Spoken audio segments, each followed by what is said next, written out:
our buddy Nick Wright, Jenna, with this game right here. Go ahead. Hang on 1 second. We're in the NBA. The Clippers playing without Kawhi, making history yesterday, and not the good kind of history. They were down 50 points to the Mavericks by halftime. Largest halftime deficit in NBA history. They went on to lose by 51. Worst loss in franchise history. Now, Paul George, who didn't play great, but played, took full responsibility after the game. Listen to what he had to say. I mean, it's not that big of a deal. Yeah, we got our butts kicked today. But, you know, it's one game. I think we'll just take what we need to take away from today and go to the next one. We wasn't ready today. We wasn't prepared, not from the plan, but just from us being ready to go. And that's on me. I guess there are multiple kinds of being ready. The actual plan, and then the other kind of being ready, which Paul George said he wasn't ready for. Nick, you agree with PG that this loss was not that big of a deal? Jenna, a new rule for this show, just to make your life easier. You never have to ask me, do I agree with Paul George? He's on a permanent disagreement basis now. A sight unseen, quote unread. Paul George said it. I'm going to go ahead and say I think the opposite. And this falls perfectly in that category. I am not one to make too much of a regular season NBA game. But there are, Kevin Wildes, a few exceptions. And one of them is this. If the following phrase is uttered, it's a big deal. And that phrase is, worst in the shot clock era, ... If you ever have that attached to you, it was a travesty. You know how I know? Here's how long the shot clock's been around. Bill Russell came into the league, shot clock already there.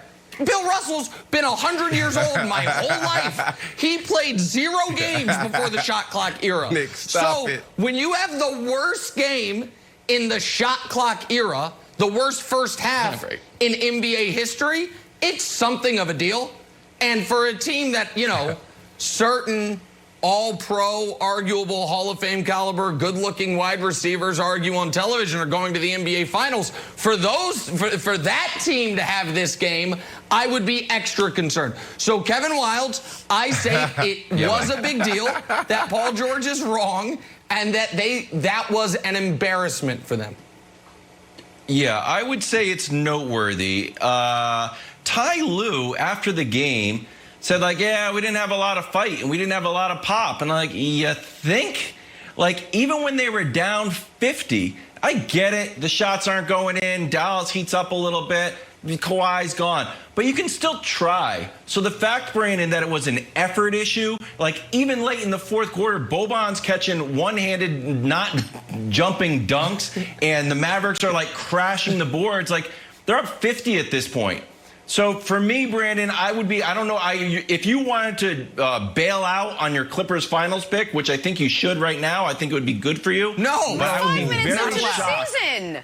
What? He's totally allowed to. No. He's 100%. Yeah, No, I'm not going to do it, Jenna. You should.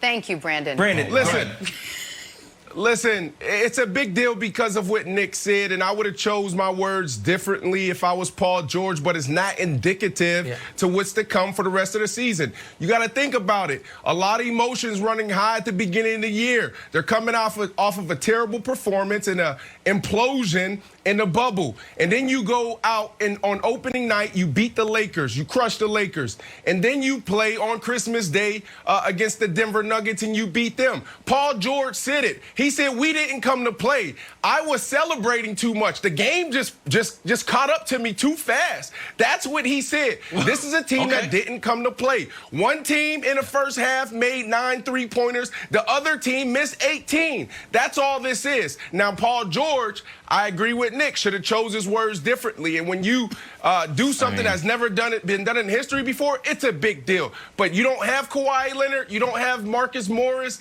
This is a problem. And they, listen, Blake Griffin. those 18 missed threes, they were just 15 missed first half threes away from only trailing by 5. So they have that to hang their hat on.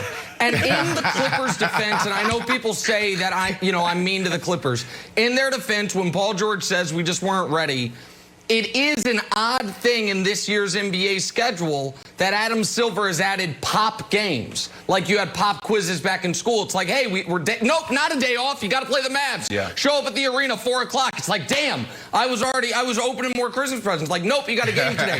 So I thought it was kind of dirty pool for the NBA to have the Clippers have to play the first pop game of the year. And the Mavs obviously knew about it, having played on Christmas. So I don't know. We'll see. I don't think they'll be down by 50 again the next time they play. I don't think so, Jim.